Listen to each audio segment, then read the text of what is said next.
Hello everyone, my name is Adishola. Welcome to the first episode of CRED's vlog series. In this episode, Professor Emerita Geraldine Healy, the Founding Director of CRED, which stands for the Center for Research, Inequality and Diversity, a research center at Queen Mary University of London, will be talking to us about the history of CRED and the future of work for working women. Please enjoy.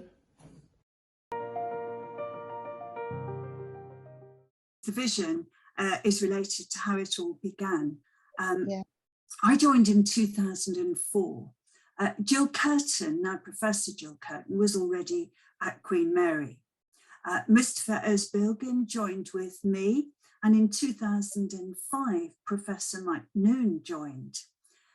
Mustafa and I brought PhD students, including Ahu Tatli, now Professor Ahu Tatli, Cynthia Forson, now Deputy Provost of Lancaster University, Ghana, and research fellows, Charlene Williams, who's made a career in HR, and Franklin Nwika-Lome, who is now Professor at Northeastern University, USA. So we already had a significant cluster, and quickly joined by Katrina Seierstadt, now Professor in Norway, and Tessa Wright, Professor here at Queen Mary. So we had a significant group of people, and together we formulated a vision that wanted CRED to do work which made a difference, that had at its heart a social justice dynamic, and that has remained important today.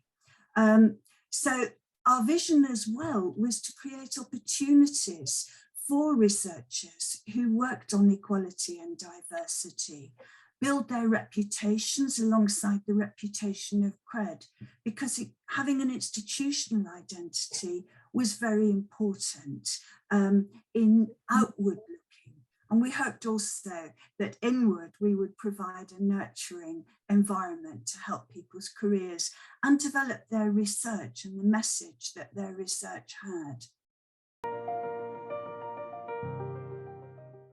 One of the most important things is that CRED has grown. From a handful of academics and a handful of PhD students, we now have some 25 academics connected to CRED, including 9 professors, which I think is pretty amazing.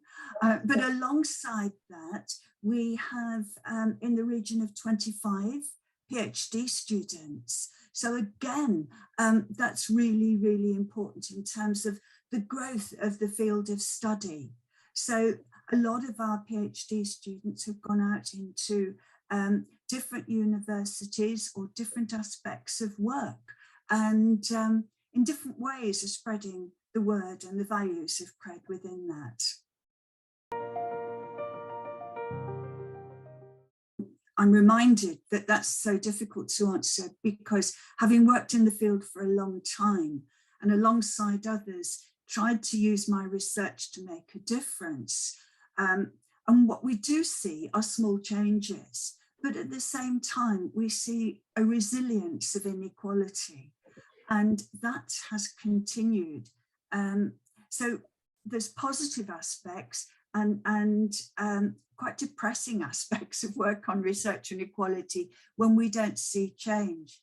I think specifically with respect to working women, I think we have to recognise that women work both for pay, when they're often undervalued, and women work for nothing. There's a lot of unpaid women's work, and their challenges are also important and need to be taken into account.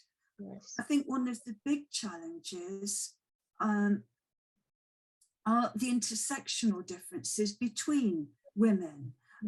Women have different opportunities depending on their class position, their ethnicity, their sexuality, their disability or able-bodiedness. and indeed their age as well. And religion perhaps. So women, we do need to understand that women are not a homogeneous group. So I think that's one of the challenges that we have. At the same time, the world is changing.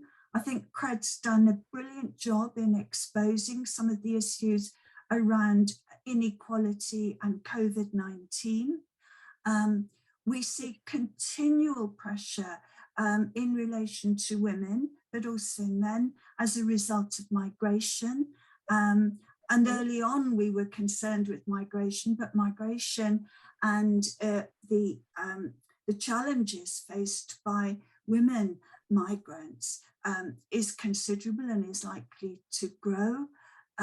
Women too face misogyny, and that permeates society at all levels, including the paid and unpaid working spaces. So I think the challenges are enormous. One of the ones that I've had a particular interest in is pay.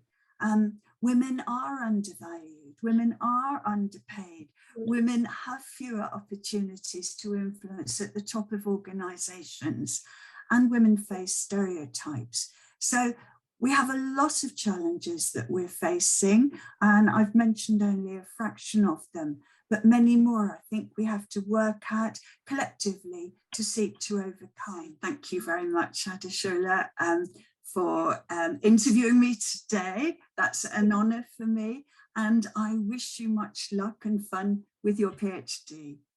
Thank you so much, Professor Healy, for your time and for doing this interview with me. And for all of our viewers, CRED members and I would like to wish all of you a happy International Women's Day. Please like our video, subscribe, and see you next time. Bye.